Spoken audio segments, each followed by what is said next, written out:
पक्षाचे नेते नामदार बाळासाहेब थोरात साहेब, प्रियंकाजी गांधी यांचं साई नगरीच्या वतीने मनपूर्वक स्वागत। देश की आंधी प्रियंका गांधी, देश की आंधी प्रियंका गांधी, और कोई हमें हरा नहीं। इंदिरा जी गांधी यांची छबी, देश की आंधी प्रियंका जी गांधी आपल्या सगळ्यांच्या मध्ये आहे।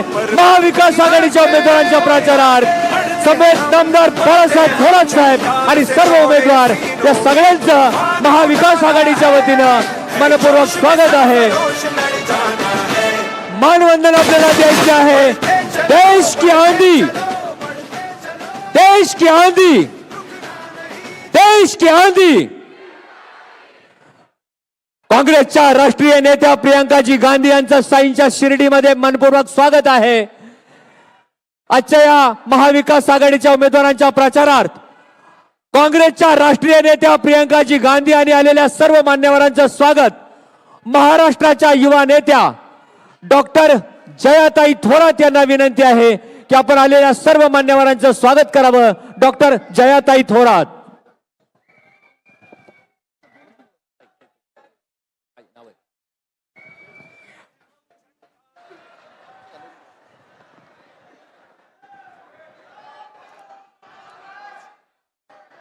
नमस्कार।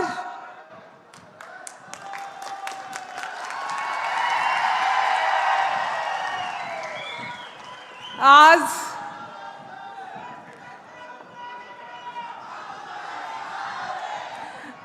अहमदनगर जिल्ह्याच्या सर्व काँग्रेसच्या उमेदवारांच्या प्रचारार्थ, त्याचबरोबर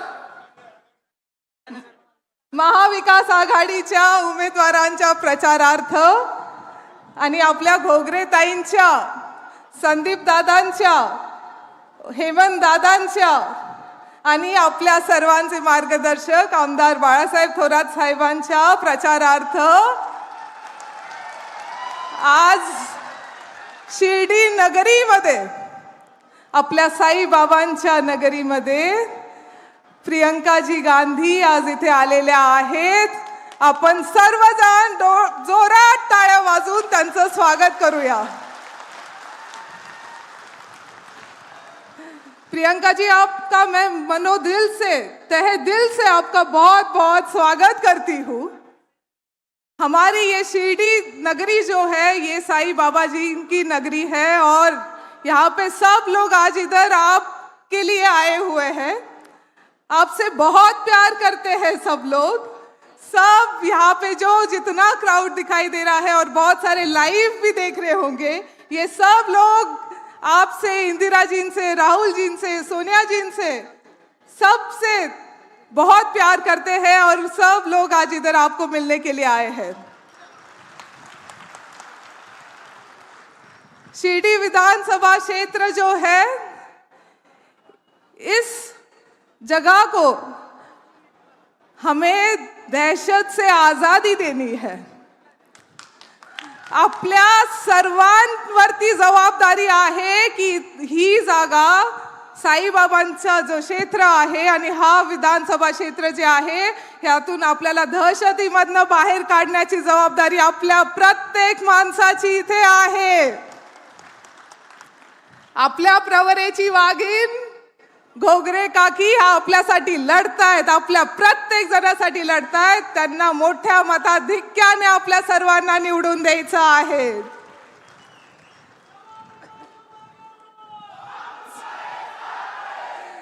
संदीप भाऊ आणि हेमंत दादांसाठी सुद्धा आपल्याला मोठा चांगला प्रचार करायचा आहे आणि थोरात साहेबांवरती तर प्रेम करणारा हा अहिल्यानगर जिल्हा जो आहे, हा थोरात साहेबांवरती प्रेम करणारा आहे। आपल्या सर्वांना साहेबांच्या पाठीमागे भक्कमपणे उभं राहायचं आहे।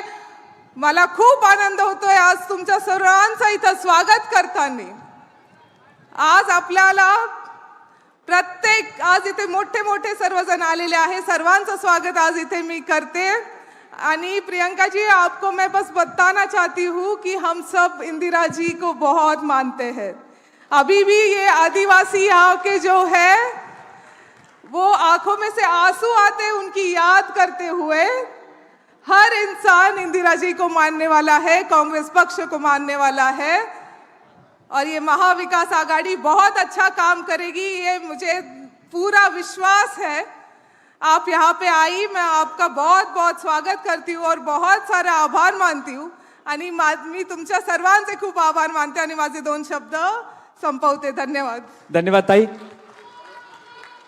देश की ये आंधी है, दूसरी इंदिरा गांधी है. प्रियंकाजींचं स्वागत सन्मान साईंच्या नगरीमध्ये लोकनेते नामदार थोरात साहेब, हेमंतजी ओगले, प्रभावती काकी घोगरे आणि संदीपजी वरपे यांना विनंती आहे की आदरणीय प्रियंकाजी गांधी यांचं स्वागत सन्मान साईंच्या नगरीमध्ये आपण करावं. एकत्रित हार आणि साईंची मूर्ती देऊन आपण प्रियंकाजी गांधी यांचा सन्मान सत्कार या ठिकाणी करतो आहे.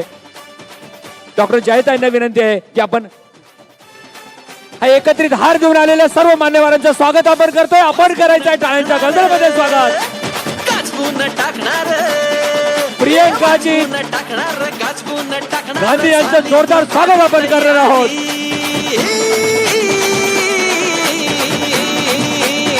ये प्रियंका नहीं आंधी है, ये देश की दूसरी इंदिरा गांधी है.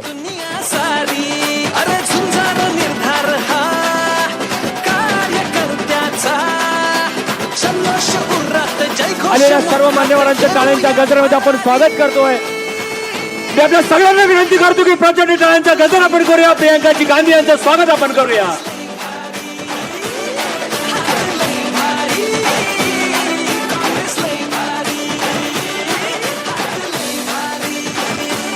धन्यवाद.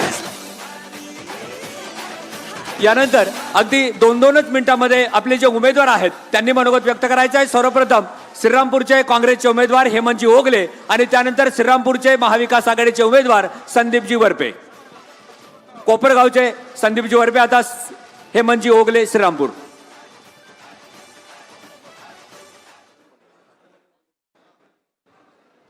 अहमदनगर जिल्ह्यामधील आपल्या अहिल्यानगर जिल्ह्यामधील श्रीरामपूर विधानसभेचा उमेदवार म्हणून मी या ठिकाणी उभा आहे. आपल्या सर्वांच्या नेत्या आदरणीय प्रियंका गांधीजी यांचं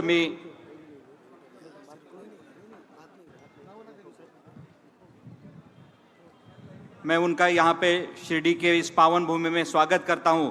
दीदी, हमें बड़ी खुशी हुई, पहली बार आप यहाँ पे अहमदनगर हमारे ज़िले में आई और नामदार थोरात साहब जी के नेतृत्व में हम सब लोग यहाँ पे काम कर रहे हैं. मैं आपको आश्वासित करता हूँ, महाविकास आघाड़ी की यहाँ पे तीनों कैंडिडेट है, हमारे वरपे जी, हमारे ताई और मैं, हम तीनों भी 100 और थोरात साहब खुद, थोरात साहब सबसे सीनियर मोस्ट हमारे नेता है, 9वीं बार अभी वो विधानसभा में जा रहे हैं और वो हम सबके नेता है. तो दीदी, हम आपको आश्वासित करते कि चारों भी सीट कांग्रेस जीत लेगी और आप उसके बाद आपकी जिम्मेदारी रहेगी, हमारे नेता है उनके लिए आपका आशीर्वाद बना रहे और हम सब पे आपका आशीर्वाद बना रहे. और मैं आपको धन्यवाद देता हूं कि आपके अंडर हमने यूपी में 3 साल काम किया था as a youth Congress in charge, तो वही आपका आशीर्वाद आगे भी बना रहे. धन्यवाद. जय हिंद, जय महाराष्ट्र. यानंतर संदीप वरपे, कोपरगाव.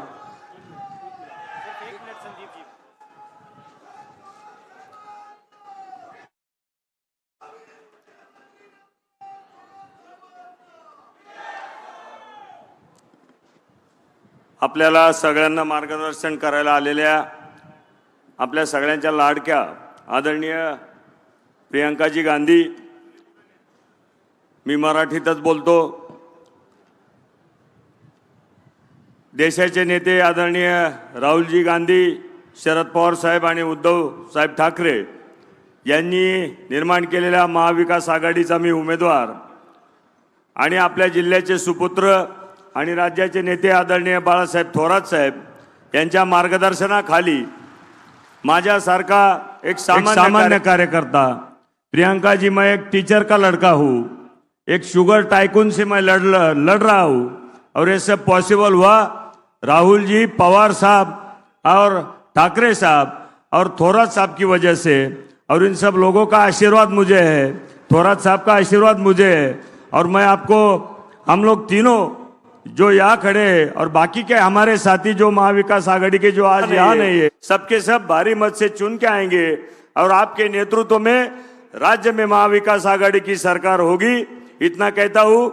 समोर बसलेल्या तमाम माता भगिनींना विनंती करतो की पलीकडं कोपरगावमध्ये तुमचा एक भाऊ तुमचा एक मुलगा लढतोय, तर तिथं जे कोणी आपले नातेवाईक मित्र असतील त्यांना तुतारी वाजवणारा माणूस या चिन्हावर बटन दाबायला सांगा.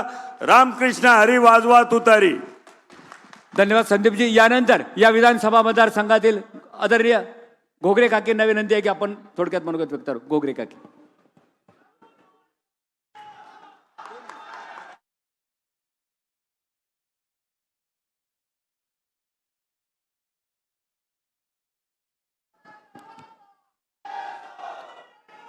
छत्रपती शिवाजी महाराज की जय. फुले शाहू आंबेडकरांना स्मरून व्यासपीठावरील सर्व मान्यवर, आपण सर्वजण आज इथे प्रियंकाजीला ऐकण्यासाठी आलेला आहात. मी महाविकास आघाडीचे अधिकृत उमेदवार म्हणून उभी आहे. तरी आपण सर्वांनी मला मतदान करून निवडून द्यावे. असं खूप गडबड उठली, पटपट बोला, त्यामुळे थोडा गोंधळ झाला.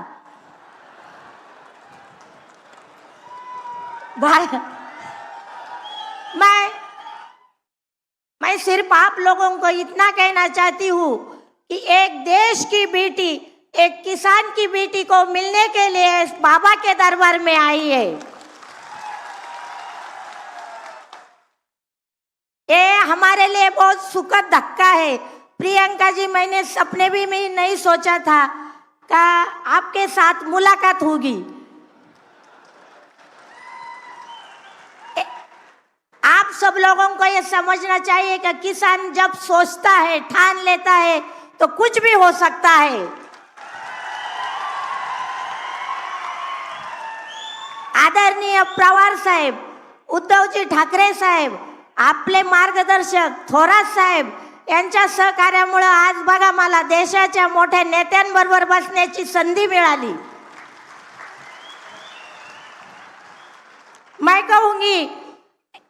मैं कहूंगी तूफान के साथ ये आंधी है, तूफान के साथ ये आंधी है, ये दूसरी इंदिरा गांधी है. प्रियंका जी, आप में दिखती है इंदिरा जी की झांकी. प्रियंका जी, आप में दिखती है इंदिरा जी की झांकी. बस अभी बीजेपी को हराना है बाकी. मैं एक किसान की बेटी हूँ और यहाँ शिरडी मतदार संघ में 2 दहशतवाद है, वो खत्म करने के लिए खड़ी हूँ. ये सब आप लोग ध्यान में रखिए. आता मराठीत बोलते.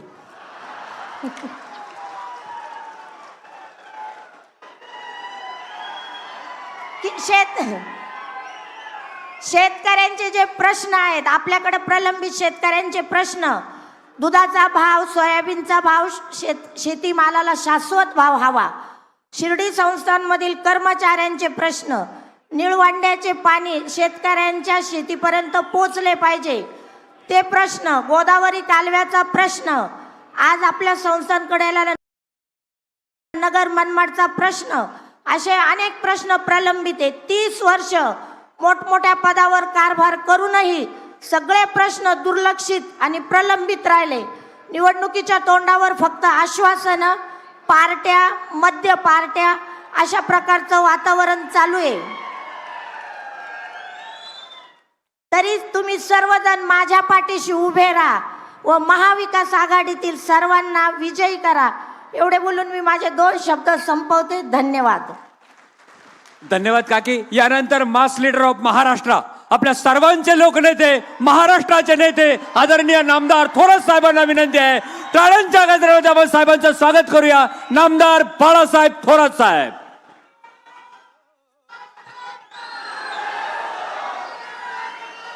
महाविकास आघाडीच्या आपल्या उमेदवारांसाठी प्रचारासाठी आलेल्या आपल्या नेत्या, काँग्रेसच्या नेत्या आदरणीय प्रियंकाजी गांधी, तेलंगणाच्या मंत्री सीताक्का, खासदार भाऊसाहेब वागचौरे, आमदार रिटाजी चौधरी, सेनेचे नेते रावसाहेबजी खेवरे, ॲडव्होकेट नारायणराव कारले, उपस्थित असले डॉक्टर गोंदकर, घोगरे काकी आणि सर्व. इथे आता एक चांगली ॲडिशन झाली आहे. विक्रम खताळ हे सुद्धा आता काँग्रेस बरोबर काम करण्याकरता सज्ज झालेले आहेत. उपस्थित सर्व मान्यवर, सर्व बंधू आणि भगिनी, आज प्रियांकाजी आपल्यामध्ये आलेले आहेत. प्रचंड जनसमुदाय आपला जमलेला आहे आणि हा जनसमुदाय महाविकास आघाडीला विजयी करणारा जनसमुदाय जमलेला आहे. आपण सर्वजण कार्यकर्ते इथे आलेले आहात. आदरणीय प्रियंका जी, आपका स्वागत मैं करता हूं. ये महाराष्ट्र संतों की भूमि है, समाज सुधारों की भूमि है. यहाँ जो विचार है, जो संतों का विचार था, जो हमारे समाज सुधारों का विचार है, वो हमारे संविधान में आया है, हमारे प्रियम्बल में आया है. तो ये सब लोग जो है, इनके अंतकरण हमारा वारकरी संप्रदाय है जो विठ्ठल रुक्मिणी को मानता है. ये सबके अंतकरण में पुरोगामी विचार वाले ये सब लोग है. कांग्रेस है, उसके साथ ये सब स्टेज जो है, ये आपका विचार, कांग्रेस का विचार, संविधान का विचार मानने वाले यहाँ बैठे. मी आपल्या सगळ्यांना जास्त वेळ घेणार नाही. पुढचा कार्यक्रम त्यांचा आहे, पण आपल्या प्रियांकाजींचं स्वागत मी इथे करतो आहे. खरं जे कमाल झाली, एक आणखी कमाल झाली की घोगरे काकीने हिंदीतच भाषण करून टाकलं. म्हणजे घोगरे काकी किती भारी येतात. हेमंत आपले आहेत ओगले, एकदम जबरदस्त तरुण कार्यकर्ता आहे. इथे आलेले आहेत आपले संदीपजी वरपे, कोपरगाव मध्ये आहेत. आणखी सारे महाराष्ट्रात आमचे महाविकास आघाडीचे उमेदवार विजय आहेत. त्या सगळ्यांकरता म्हणून आदरणीय प्रियांकाजी इथे बोलणार आहेत की जे आपल्या माध्यमातून त्या सर्व महाराष्ट्र आणि देश पाहणार आहे. खरं जे इथे जे जमलंय सगळं ते आता शिर्डीला हा कार्यक्रम प्रथमच प्रियांकाजी आल्यात. आम्हा सगळ्यांना एक काम करायचंय की या शिर्डी मतदारसंघातला दहशत मोडून काढण्याचं काम आमच्या सगळ्यांना इथे करायचं आहे. दहशत से आजादी हा आपलं घोषवाक्य आहे. इथे ज्या पद्धतीचं राजकारण केलं जातं, लोकांना विठीला धरलं जातं, त्याच्यापासून मुक्ती देण्याचं काम आपल्या सगळ्यांना करायचं आहे. त्याचबरोबर इतर उमेदवारांना सुद्धा आपल्याला सगळ्यांना विजयी करण्याचं काम आपल्याला करायचंय. मी सहज म्हणून सांगेल की काल परवा एबीपी माझावर माझी प्रथम जयाताई आणि माझं मुलाखती झाल्या. आम्ही आमची भूमिका मांडली. त्यानंतर मंत्री महोदय आमचे राधाकृष्ण विखे आणि सुजय विखे यांची मुलाखत झाली आणि ते म्हटले की संगमनेरला दहशत आहे, संगमनेरला गुंडगिरी आहे, संगमनेरचा विकास झालेला नाही. मी एबीपी माझाला त्यांनी असं म्हटलं की तुमचे प्रतिनिधी पाठवा. या माध्यमातून मी सांगतो, या चॅनलनी दोन्ही मतदारसंघाचा सर्वे करा. कुठं चांगलं वातावरण, मैत्रीपूर्ण बंधुभावाचं वातावरण कुठं आहे, कुठं स्वातंत्र्य आहे, कुठे विकास आहे, हे सगळ्याचा सर्वे या चॅनलवाल्यांनी करावा आणि मतदानापूर्वी जाहीर करावा असं आवाहन या निमित्तानं मी करतो आहे. या व्यतिरिक्त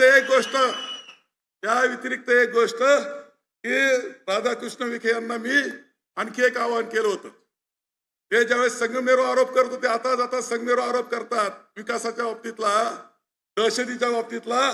मी म्हटलं एका स्टेजवर आपण येऊ. अजून माझी तयारी एका स्टेजवर येण्याची आणि पुढे हजारो लाखोचा जनसमुदाय एकदा होऊन जाऊ द्या की कोणता मतदारसंघ चांगला आहे, कुठं विकास चांगला आहे, कुठं मैत्रीची भावना आहे, बंधुभाव कुठे आहे, सहकारी संस्था कुठे चांगल्या चालतात, हे एकदा चर्चा होऊन जाऊ द्या एका स्टेजवर. हे आव्हान 4 वेळा मी दिलं, 5व्यांदा देतोय तुम्हाला. मी सांगतोय माझी तयारी आहे. आपल्या सगळ्यांना एक गोष्ट सांगेल मी की आपल्या सगळ्यांना कोणत्याही परिस्थितीमध्ये महाविकास आघाडीला विजयी करायचे आणि हे विजय करीत असताना श्रीरामपूर असेल, शेजारी कोपरगाव असेल, अकोले तालुका असेल, आमचे नेवासा असेल, सगळ्या जिल्ह्यात उभे आहेत महाविकास आघाडी, राज्यात उभे आहेत सगळ्यांकरता. परंतु एक विनंती मी शिर्डी मतदारसंघाकडे करेल आणि आदरणीय प्रियांकाजींकरता मी व्यासपीठ खुलं करेल. ती एकच म्हणेल की ज्यांना विखेंचं हे पटत नाही ना, त्यांनी मतदान जे करायचंय ते घोगरे काकींनाच केलं पाहिजे, पंचायत चिन्हालाच केलं पाहिजे. एक आमचा मित्र उभा आहे, परंतु ते मत जर चुकीच्या पद्धतीनं गेले तर ते चुकीचं होणार आहे. आपल्याला मतदान ज्यांना करायचं ते घोगरे काकीला झालं पाहिजे. त्यांचं म्हणणं सुद्धा राज्यात पिपाडा यांचं म्हणणं पटत असेल तर माझी हरकत नाही. पण ज्यांना विखेचा विरोध करायचा आहे, विखेला विरोध करायचा, भाजपला विरोध करायचा, त्याच्या जातीवादाला विरोध करायचा, त्यांच्या धर्म अंधतेला विरोध करायचा, त्या सगळ्यांनी यायचंय आणि घोगरे काकींना आणि महाविकास आघाडीच्या उमेदवाराला विजयी करायचे लक्षात ठेवा. आम्ही पंचसूत्री घेऊन आलेलो आहोत. मी ती पंचसूत्री सांगत नाही, तुमच्या घराघरापर्यंत पोहोचवण्याचं काम ते करायचंय. पण आमच्या लाडक्या भगिनींना आम्ही 3,000 रुपये आता महिन्याला देण्याचा निर्णय आम्ही घेतलेला आहे. 3,000 रुपये महिन्याला आपल्याला ते पोहोचणार आहेत. कारण हा शब्द महाविकास आघाडीचा शब्द हे लक्षात ठेवा. ही योजना आम्ही कर्नाटक, तेलंगणा, हिमाचल प्रदेश मध्ये राबवलेली आहे. इथे सुद्धा राबवणार. 3 लाखापर्यंत कर्ज माफ करणार. 25 लाखापर्यंत तुम्हाला आरोग्याचा विमा, 4,000 रुपये तुमच्या बेरोजगाराला. ही सगळ्या योजना घेऊन आपण आलेलो आहोत. त्यामुळं यांची लाडकी बहिणा किती खोटी आहे हे वेगळं सांगण्याची आवश्यकता नाही. यांची बहिणा लाडकी नाही, यांची सत्ता लाडकी आहे. त्याकरता ते प्रयत्न करतायत. जे आरोप बहिणींवर ते करतायत, त्या पत्नीचं बहिणींच्या बाबतीतलं त्यांचं वागणं आहे. तो पाशा पटेल काल कशा पत्तीनं अंगविक्षेप त्यांनी केले. तो एक महाडिक नावाचा खासदार तो ज्या पत्तीनं महिलांबद्दल बोलला, ते मणिपूरमध्ये घडलं, ते आमच्या पहिलवान मुलींबद्दल घडतं, जे बिल्किस बानूचा करता घडलं, जे बदलापूरला घडलं महिलांच्या बाबतीत, ते लाजीरवाणी आहे. आणि ते भाजप त्याला जबाबदार आहे, लक्षात ठेवा. आणि आपल्या सगळ्यांनी आमच्या बहिणींना सांगा, त्यांना बरोबर घ्या आणि प्रचंड मताधिक्यानं आणि बहुमतानं महाविकास आघाडी विजयी करा असं आवाहन मी करतो आणि माझे 2 शब्द संपवतो. धन्यवाद साहेब. यानंतर प्रियंका जी एक आंधी है, देश की इंदिरा गांधी है, प्रियंका जी गांधी यांना मी विनंती करतो की आपण मनोगत व्यक्त करावं. सन्माननीय प्रियंकाजी गांधी, जोरदार टाळ्यांनी आपण प्रियंकाजींचे स्वागत करूया. जय भवानी. छत्रपति शिवाजी महाराज की जय. शिरडी वाले बाबा साईं बाबा जी की जय. मुझे बताया गया है कि इसी मैदान के पास में साईं बाबा जी बैठते थे. आज पहली बार मुझे साईं बाबा जी के मंदिर में जाने का सौभाग्य मिला.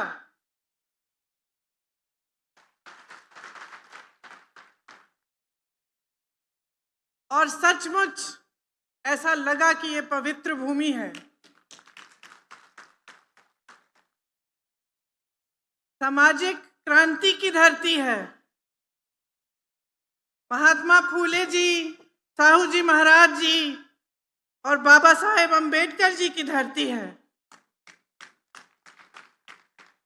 ये एक ऐसी धरती है जिसके कण कण में सत्य है, कण कण में समानता गूंजती है, कण कण में मानवता है. आज यहाँ खड़े होकर आप सबको इस सभा में स्वागत करके मेरे साथी बाला साहेब थोराट जी, प्रभावती गोगरे जी, संदीप वरपे जी, हेमंत ओगले जी, जो हमारे महाविकास अघाड़ी के प्रत्याशी हैं, उनका भी स्वागत करती हूँ. और भाऊ साहेब वागचोरे जी, जयंत राव वाघ जी, राव साहेब मास्के जी, राव साहेब खेवरी जी, किरण काले जी, सीतक्का जी, जयश्री थोराट जी और मेरे सभी साथियों का इस सभा में बहुत बहुत स्वागत. देखिए, ये जो धरती है इसने हमेशा हमारे देश को दिशा दिखाई. यहाँ टंट्या मामा, उमाजी नायक, राघोजी भागरे जी, रानी दुर्गावती जी सब यहीं के थे. सब ऐसे महापुरुष, महान महिलाएं थीं जिन्होंने हमारे देश को दिशा दिखाई. और यहाँ से हमारी जो आज़ादी की लड़ाई है यहीं से मजबूत हुई. महाराष्ट्र की धरती एक मार्गदर्शक धरती है. यहाँ का संदेश रहा है धार्मिक कट्टरता का विरोध, समानता का विचार रहा है हमेशा के लिए. संत तुकाराम जी कहते थे कि जे का रंजले गांजले त्यासी म्हणे जो आपले, तोची साधू ओळखावा, देव तेथेची जाणावा. गांव में झाड़ू लगाकर मन की गंदगी साफ करने वाले और प्रेम को जगाने वाले संत गाडगे महाराज जी का भी यही संदेश था कि अंदर झांको, अपना मैल साफ करो, अपने अंदर जो गंदगी है पहले वो साफ करो और सत्य के पथ पर चलो। आजादी की लड़ाई में तिलक जी, गोखले जी, काका कालेकर जी, विनोबा भावे जी, भाऊ साहेब थोराट जी, अन्ना साहेब शिंदे जी, अच्युत पटवर्धन जी, ये सब यहीं से इन्होंने आजादी की लड़ाई लड़ी और हमेशा देश को राह दिखाई। आज मैं साईं बाबा जी के मंदिर में गई और मैं सोच रही थी, हम मंदिर में जाते हैं, प्रसाद लेते हैं, मत्था टेकते हैं, चले आते हैं। आजकल बड़े बड़े नेता भी, हम सब जब जाते हैं तो मीडिया भी होती है खूब सारी और सब देखते हैं, लेकिन जब हम उस मंदिर को छोड़ते हैं और अपने घर जाते हैं या अपने काम में लग जाते हैं तो हमारे अंदर क्या रहता है। जिनके सामने हमने मत्था टेका है, जिनको पूजा है, जिनका प्रसाद लिया है, उनकी बातें क्या हमारे मन में बसती हैं कि नहीं, क्या हम उनको अपने मन में रखते हैं कि नहीं। और यहाँ आकर साईं बाबा की वो प्रतिमा देखकर एकदम साधारण तरह से वही प्रतिमा, चाहे यहाँ हो, वहाँ पे बैठे हुए जो लोग थे वो बता भी रहे थे कि ये प्रतिमा पूरे देश में एक ही होती है क्योंकि साईं बाबा जी साक्षात थे। और मैं सोच रही थी कि इनकी जो सीख थी समानता की, मानवता की, किसी का दुख है उसमें शामिल हो, उसकी मदद करो, कोई गरीब है उसकी मदद करो, सच्चाई की बात, सत्य की बात, ये आज जो हमारे देश के राजनीतिक मंच हैं, क्या ये बात आज भी उन मंचों पे है? क्या हमारे दिलों में है? क्या मैं चुनावी सभा में इसकी चर्चा कर सकती हूं? मैं सोच रही थी कि पिछले 10 सालों में मोदी जी के राज में, भाजपा के राज में और यहाँ जो 2.5 सालों से आपकी जो सरकार रही है उसके राज में सच्चाई की अहमियत क्या रह गई है।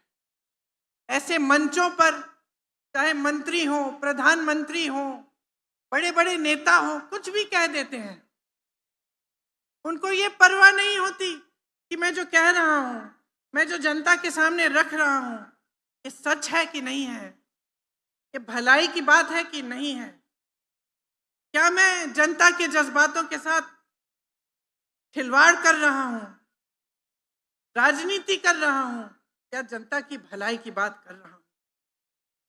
आज मुझे ताज्जुब होता है कि इसी महाराष्ट्र में, जिस पर हम सबको गौरव है, हमारे पूरे देश को गौरव है, छत्रपति शिवाजी महाराज जी का अपमान हो रहा है, आपका अपमान हो रहा है। वही नेता मोदी जी और उनके साथी, वही नेता जो मंच पे खड़े होते हैं और उनका नाम लेते हैं, उनका सम्मान नहीं करते। साथ साथ पहले प्रधानमंत्री जी ने शिवाजी महाराज की प्रतिमा का शिलान्यास किया, बाद में चुपचाप से बनाना बंद कर दिया। संसद के बाहर जो उनकी प्रतिमा थी वो हटा दी और जो सिंधुदुर्ग में प्रतिमा बनाई वो तो दह गई क्योंकि उसको बनाने में ही इतना भ्रष्टाचार था। तो फिर नाम लेने का फायदा क्या है जब आप अपमान करेंगे। मोदी जी बार बार बाला साहेब ठाकरे जी का नाम लेते हैं मेरे भाई के संदर्भ में। मैं राहुल जी की बहन हूं, मैं कहती हूं मोदी जी सुन लीजिए, सुन लीजिए, बाला साहेब ठाकरे जी का नाम सुन लीजिए और ये भी सुन लीजिए कि हाँ, हमारी विचारधारा अलग थी, हाँ, हमारी राजनीतिक सोच अलग थी, लेकिन न बाल ठाकरे जी और न कांग्रेस पार्टी का कोई भी नेता, न राहुल जी, न आज का कोई भी कांग्रेस का नेता शिवाजी महाराज का अपमान बर्दाश्त करते। और एक मेरी चुनौती भी सुन लीजिए कि जिस तरह से आप चुनौती देते रहते हैं, मैं चुनौती देती हूं मोदी जी को, अमित शाह जी को। मैं चुनौती देती हूं कि मंच पे खड़े होकर कह दें कि वो जाति जनगणना करवाएंगे। मंच पर खड़े होकर कह दें कि आरक्षण का जो 50% की जो सीमा है उसको हटा देंगे। वो मंच पर खड़े होकर कहते हैं कि मेरे भाई आरक्षण के खिलाफ हैं।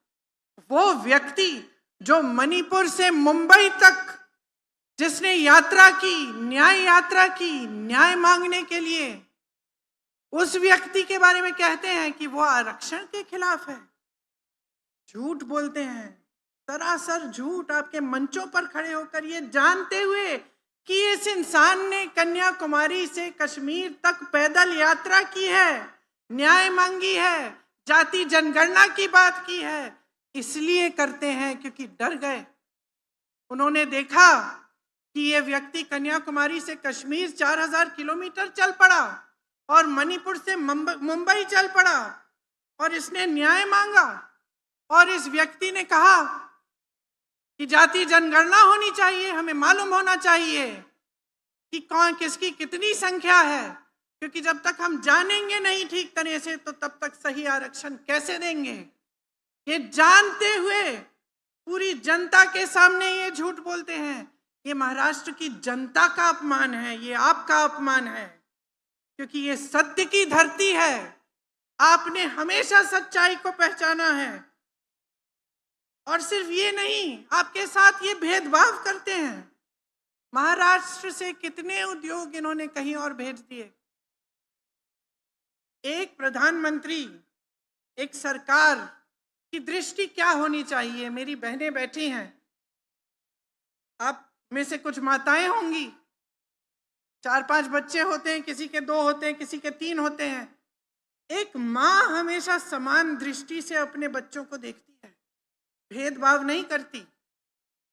और जो प्रधानमंत्री होते हैं, जो सरकार होती है, वो भी माँ समान होती है, वो भी पिता समान होते हैं।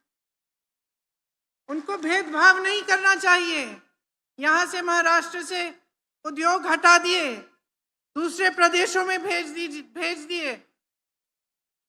देखिए, जब इस देश का निर्माण हुआ तो चाहे पंडित नेहरू जी थे, चाहे आपने इंदिरा जी का नाम लिया, उन्होंने बड़े बड़े उद्योग जब खुलवाए, एम्स, IIT, IIM जैसे संस्थान खुलवाए, इंफ्रास्ट्रक्चर बनाया, बांध बनवाए, नहर बनवाए, रिसर्च सेंटर बनाए, कारखाने बनाए, तो उन्होंने भेदभाव नहीं किया। हर प्रदेश में बने, अलग अलग चीज अलग अलग प्रदेशों में बनी। यहाँ मनमोहन सिंह जी ने मुंबई में अंतर्राष्ट्रीय वित्तीय सेवा केंद्र लगवाने का फैसला किया था। क्या हुआ? यहाँ से हटा के गुजरात भेजा गया। लाखों नौकरियां चली गई यहाँ की, बड़ी बड़ी इंडस्ट्री, बड़ी बड़ी कंपनियां हटाई गई। लगभग 10 लाख करोड़ का निवेश हटा यहाँ महाराष्ट्र से। 8 लाख नौकरियां महाराष्ट्र से बाहर चली गईं। 6000 से ज्यादा उद्योग बंद हुए। महाराष्ट्र को कमजोर करने का प्रयास किया और आज मंच पे खड़े होकर कहते हैं कि महाराष्ट्र को मजबूत बना रहे हैं। 10 सालों से इनकी सरकार थी। आप नाम लीजिए, वेदांता, फॉक्सकॉन सेमीकंडक्टर प्रोजेक्ट सब चले गया। टाटा एयरबस का प्रोजेक्ट गुजरात गया, सैफरन का प्रोजेक्ट गया, बल्क ड्रग पार्क का प्रोजेक्ट गया। और अब स्वयं मोदी जी चुनाव के समय छोड़ के चले गए हैं विदेश। चुनाव का प्रचार खत्म नहीं हुआ, वो चले गए विदेश। आपका ध्यान भटकाने के अलावा कुछ करते नहीं है। 10 सालों से इनकी सरकार रही है, 2.5 सालों से महाराष्ट्र में सरकार रही है। वो कहते हैं, मैंने सुना उनका भाषण मुंबई में, कह रहे थे तब सरकार और थी, अब मोदी है। खुद कह रहे थे अपने बारे में, कह रहे थे कि अब आतंक नहीं है। मैं कहना चाहती हूं मोदी जी, आप अगर मिलेंगे महाराष्ट्र के लोगों से, आप मेरे यहाँ पे बैठे हुए भाई बहनों से मिलेंगे, कष्ट करेंगे उनसे बात करने की, तो आपको पता चलेगा कि मेरी बहनें कितने आतंक का सामना कर रही हैं। आपको पता चलेगा कि ये जो महंगाई का आतंक आपकी सरकार ने सबके सामने छोड़ दिया है, उसका सामना कैसे मेरी बहनें कर रही हैं। शायद पहली दिवाली होगी ये वाली जो ठीक से आप मना भी नहीं पाएंगी। आप जब मार्केट जाती हैं, दुकान जाती हैं, आधी चीजें छोड़ के आ जाती हैं। घर में कोई बीमार पड़ता है, कोई संकट आ जाता है, घबराहट होती है, पैसे कहाँ से आएंगे, घर की मरम्मत करनी पड़ती है, दिल घबराता है कि चलो ठीक छोड़ दीजिए, बाद में कर देंगे, बारिशों के बाद कर देंगे, सर्दियों के बाद कर देंगे, अभी पैसे नहीं हैं इसके लिए। महंगाई से जूझ रही है इस देश की जनता, तड़प रही है, खासतौर से महाराष्ट्र की जनता। कोई पूछने वाला नहीं है।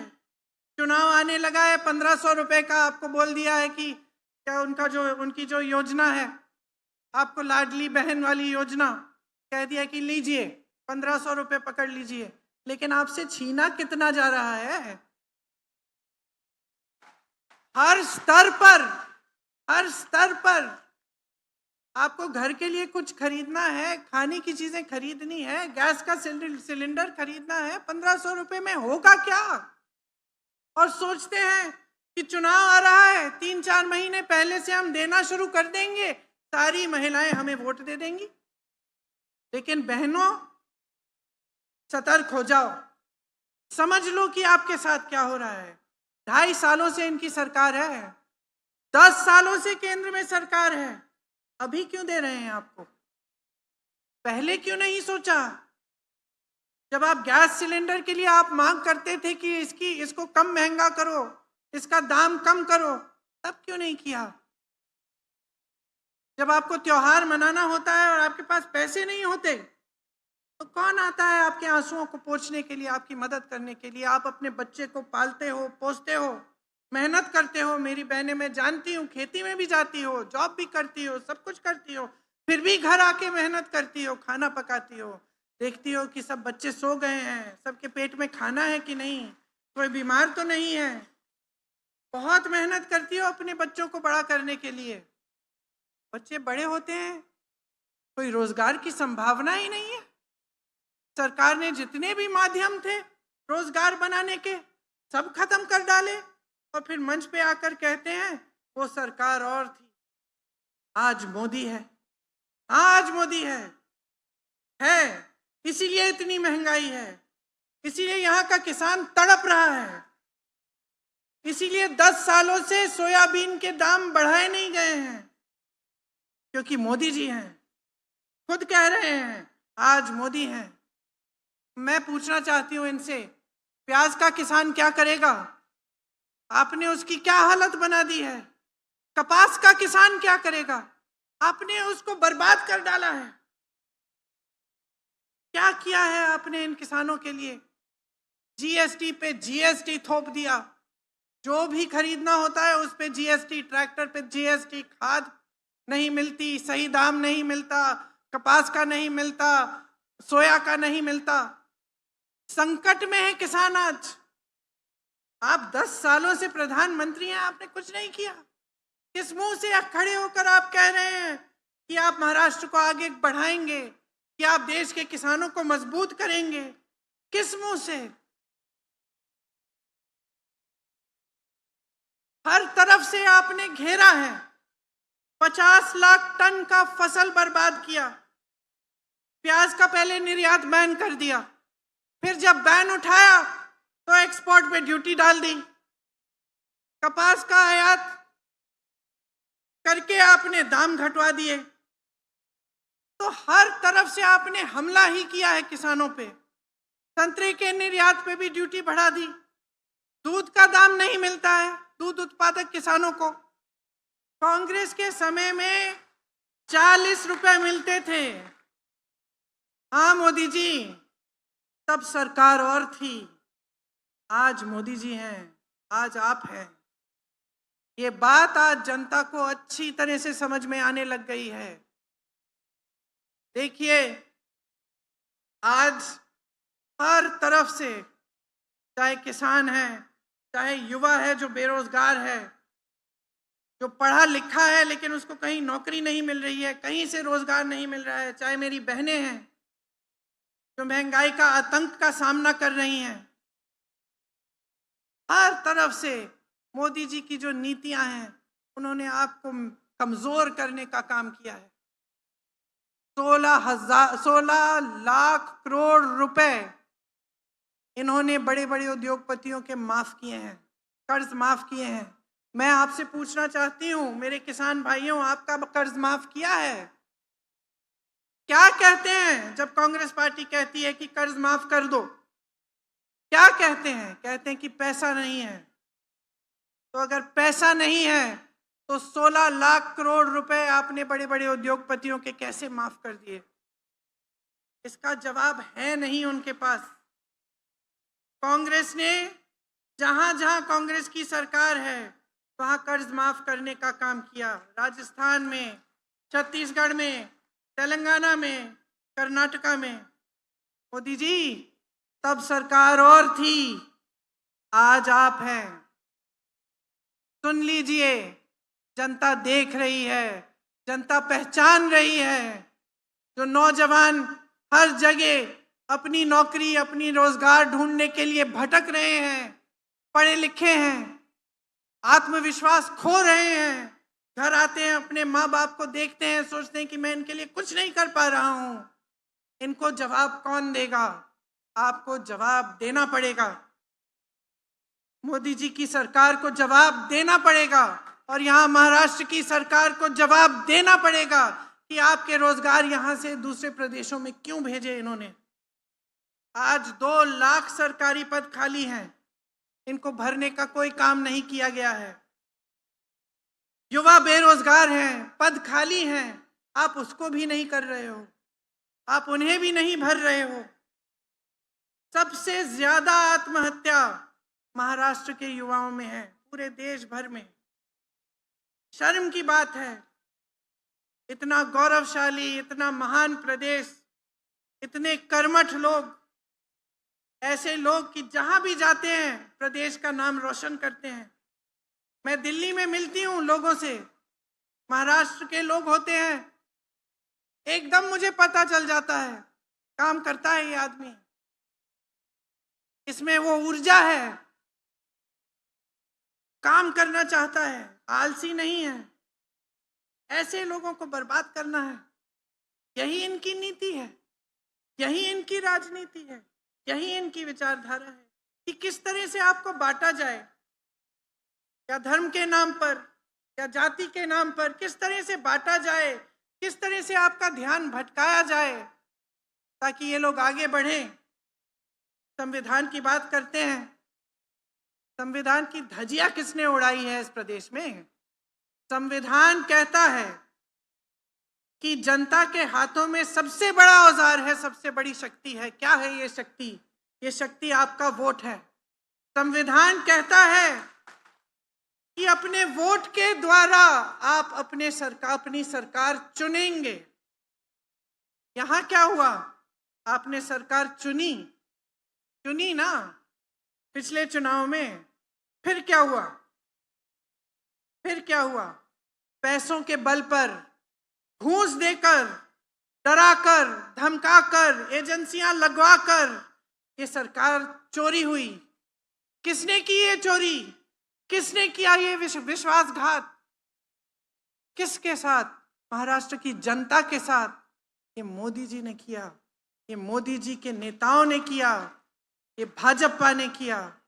ये आपकी बनी बनाई सरकार इन्होंने तोड़ी, और किस तरह से, भ्रष्ट तरह से तोड़ी। संविधान की बात कैसे कर सकते हैं?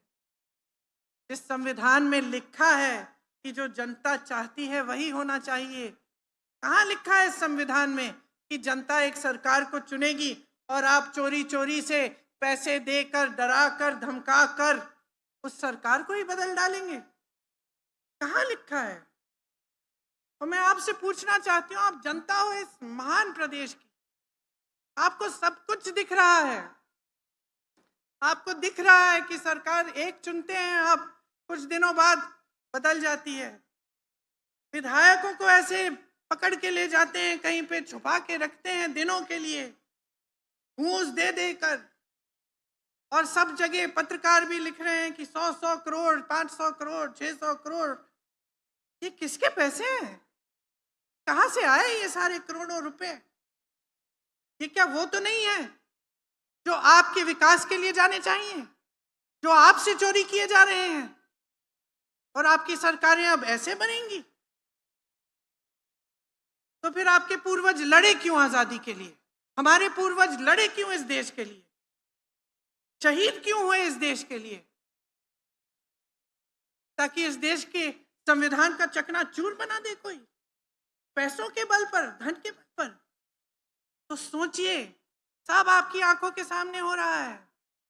आपकी नौकरियां छीनी जा रही हैं, यहां से इंडस्ट्रीज दूसरे प्रदेशों में भेजी जा रही हैं, खाली पद भरे नहीं जा रहे हैं, नौजवान बेरोजगार हैं, बहनें कुछ खरीद नहीं पा रही हैं। चाहे कितने भी लोग एक परिवार में काम कर रहे हों, चाहे कितने भी कोई मेहनत कर रहा है, खेती में कोई जॉब कर रहा है, कुछ भी कर रहा है, फिर भी पैसे काफी नहीं हो रहे हैं, क्योंकि महंगाई इतनी बढ़ गई है। किसान की कमर तोड़ी जा रही है। और राजनीति कैसी हो रही है? पैसों की, झूठों की। तो मैं आपसे पूछना चाहती हूं, इसको ठीक कौन करेगा? कौन करेगा? आप करिए। ये जो वोट आपको दिया गया है, ये ऐसा हथियार है, इसमें ऐसी शक्ति दी गई है संविधान के द्वारा कि आप कुछ भी कर सकते हैं। आपने, गोगरे जी ने कहा, मैं किसान की बेटी हूं। जब किसान ठान लेता है तो कुछ भी कर सकता है। सही कहा है। इस देश को आजादी किसने दिलवाई? इस देश के किसानों ने दिलवाई। इस देश की को आजादी आप सब ने दिलवाई, आपके पूर्वजों ने दिलवाई। आज वो आजादी खतरे में है, वो संविधान खतरे में है जिसके लिए हम लड़े। ये कुछ भी कह दें, डर गए हैं ना पिछले चुनाव को देखकर, इसलिए सब अब संविधान कह रहे हैं, सब अब कह रहे हैं आरक्षण की बात कर रहे हैं, क्योंकि डर गए हैं। लेकिन इनकी असलियत नहीं है ये, इनकी असलियत छिपी हुई है अंदर। आप देख सकते हैं इस असलियत को। पिछले चुनाव में इनके नेता कह रहे थे हम संविधान को बदल डालेंगे, आज संविधान की बात कर रहे हैं। 2.5 सालों से सरकार रही है इनकी, आपके लिए कुछ नहीं किया। अब स्कीम किस पे स्कीम निकाल रहे हैं पिछले 4 महीनों में। ये गलत तरह की राजनीति है, गलत तरह की विचारधारा है। ये देश एक लोकतंत्र है, संविधान हमारी देश की जनता ने बनाया है, कोई इसे नहीं तोड़ सकता, कोई इसे बदल नहीं सकता बगैर आपके इजाजत की। तो मैं आपसे ये कहने आई हूं, इजाजत मत दो, ऐसी राजनीति को मत लाओ दोबारा अपने प्रदेश में, जो आपका इस्तेमाल करे, जो आपके बीच में फूट फैलाने की कोशिश करे, और जब समय आता है तो आपके प्रति जवाबदेह भी ना बने। जितने भी नेता इस मंच पे बैठे हैं, जितने भी नेता आपके सामने आते हैं, चाहे किसी भी पार्टी के हों, चाहे कितना बड़ा नेता हो, देश का प्रधानमंत्री हो, आपने मंच पे बिठाया है, आपने वोट देकर मंच पे बिठाया है। सत्ता हमारी नहीं है, आपकी है। पहचानिए इस सत्ता को। इस प्रदेश के किसानों को मजबूत बनाना है, इस प्रदेश की बहनों को मजबूत बनाना है, इस प्रदेश के युवाओं को आगे बढ़ाना है, उनको एक मजबूत आगे का भविष्य देना है। और ये भविष्य आप अपने लिए खुद बना सकते हैं अगर आप सही राजनीति को चुने, अगर आप सही नेताओं को चुने। आप अपनी राजनीति में ये डिमांड करें, ये मांगे कि हमें सच्चाई चाहिए, हमें जवाबदेही चाहिए, हमें काम चाहिए, हमें विकास चाहिए, हमें अपना हक चाहिए।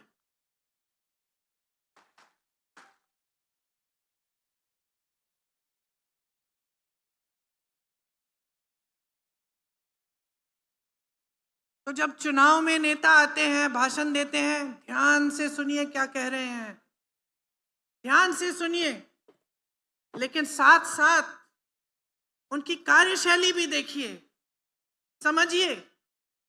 कांग्रेस के कितने प्रदेश हैं आज, जहां जहां कांग्रेस की सरकार है, कांग्रेस ने चुनाव से पहले गारंटियां दी।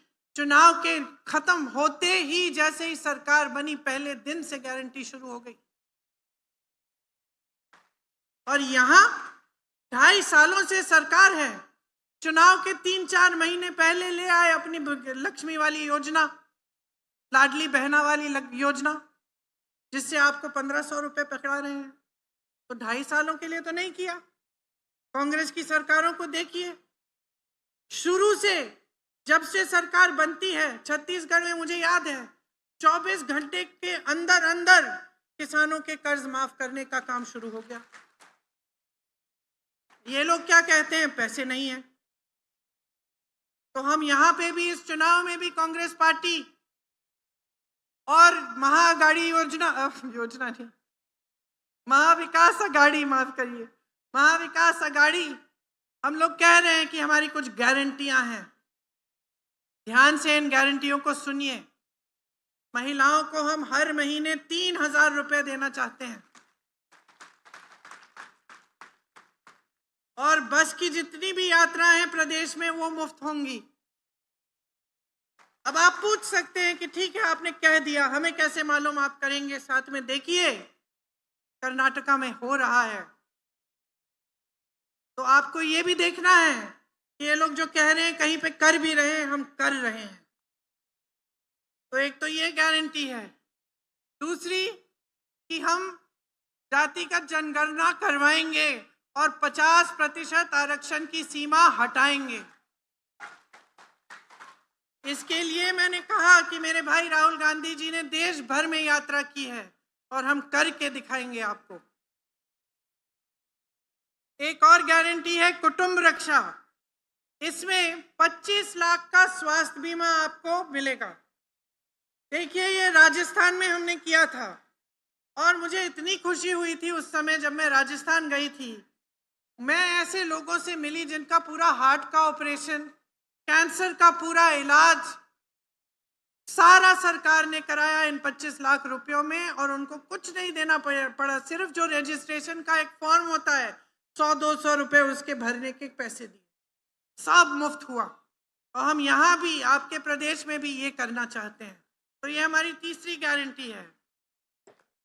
किसानों के लिए 3 लाख रुपए तक कर्ज माफ होगा,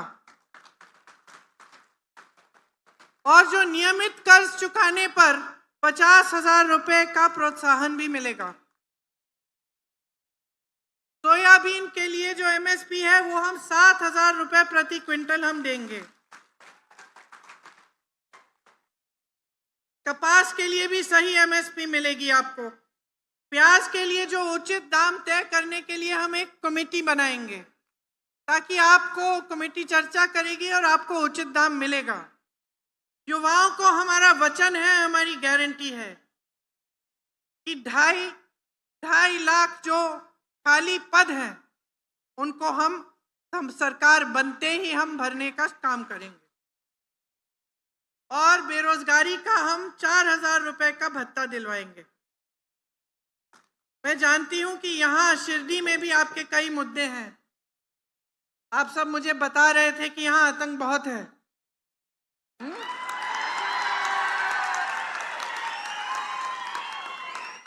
मोदी जी को सुनना चाहिए ये,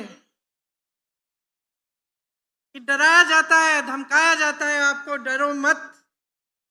ये मेरे भाई हर जगह कहते हैं, डरो मत, खड़े हो जाओ, वोट आपका हथियार है, निडर हो जाओ, अपना वोट डालो, हमारे उम्मीदवारों को जिताओ, और देखना कहां जाती है ये दहशत। आप याद रखिए, जो डराता धमकाता है ना,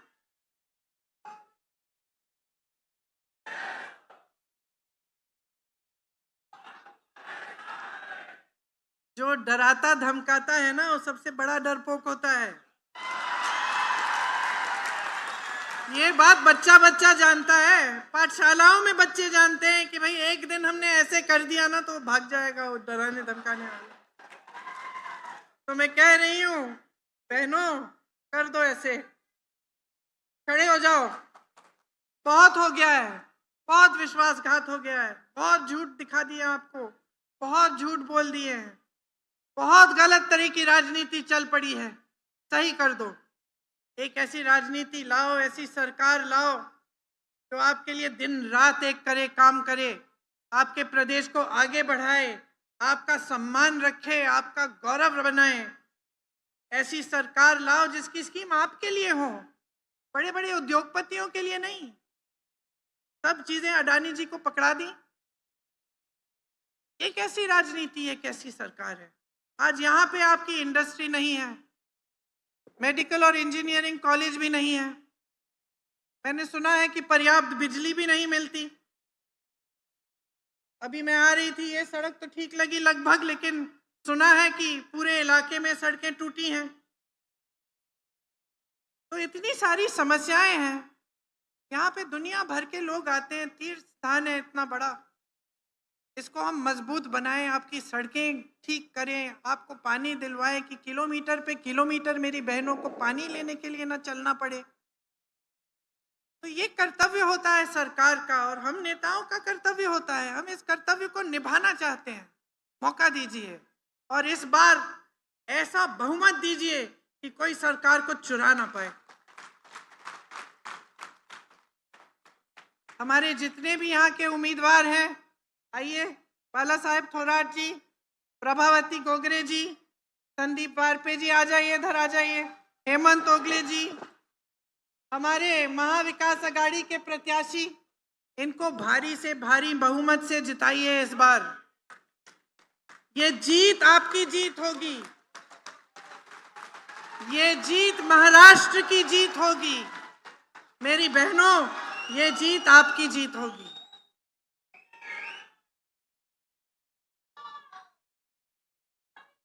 आप सबने बड़ी ध्यान से मेरी बातें सुनी हैं।